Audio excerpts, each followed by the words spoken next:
Next day evening 6:30 போலலாம் நல்லா மழை. சூடாக ஒரு காஃபி குடித்தா நல்லாயிருக்குன்ற மாதிரி தோணுச்சு. அதனால அது குடிச்சிட்டு அப்படியே கீரை கொஞ்சம் ஆய வேண்டியது இருந்தது. ஆஞ்சிட்டு இன்றைக்கி நைட்டு வந்துட்டு மஷ்ரூம் கிரேவி வந்து தோசைக்கு வைக்கலாம் அப்படின்னு சொல்லிட்டு ப்ரிப்பேர் பண்ணியிருக்கேன். கீரை பாதி வந்து நேற்று ஆஞ்சி வச்சதை இன்றைக்கி காலையில் கூட்டும் வெண்டைக்காய் புளி குழம்பு செஞ்சு முடிச்சாச்சு. கருவேப்பிலை ஃப்ரிட்ஜில் ஒரு பாக்ஸில் அள்ளி வச்சுருந்தது எடுக்காமலே விட்டுட்டேன் போல். அது ஒரு மாதிரி அப்படியே வதங்கி போயிடுச்சு. எல்லாமே வேஸ்ட்டாக போயிடுச்சு. காளான் வந்து ஒரு நாளுக்கு மேலே நான் வந்து வைக்கவே மாட்டேன். ஒரு மாதிரி கலர் மாறினாப்புல போயிடும். நேற்று தான் வாங்கிட்டு வந்தது. அதுக்குள்ளேயும் கலர் வந்து இப்படி சேஞ்ச் ஆயிடுச்சு. டேட் இன்னும் இருக்கானா இப்படி தான் இருக்குது.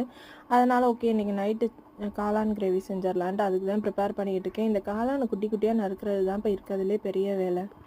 டயட்டில் இன்றைக்கி இன்னொரு ஸ்டெப்பாக மார்னிங் டீயை கேன்சல் பண்ணிவிட்டு ஆப்பிள் சாப்பிட்ருந்தேன். அதில் மீது ஆப்பிளை இப்போ சாப்பிட்றதுக்காக எடுத்து வச்சுருக்கேன். எல்லா ஒர்க்கும் முடிக்கிறதுக்கே 8:30 கிட்ட ஆயிடுச்சு. அதோட 2 தோசை சாப்பிட்டுட்டு பிச்சி பூ வாங்கினது இருக்குது. அது கொஞ்சம் கட்டிட்டு தூங்க வேண்டியதான். நெக்ஸ்ட் வீடியோவில் மீட் பண்ணலாம். பாய்.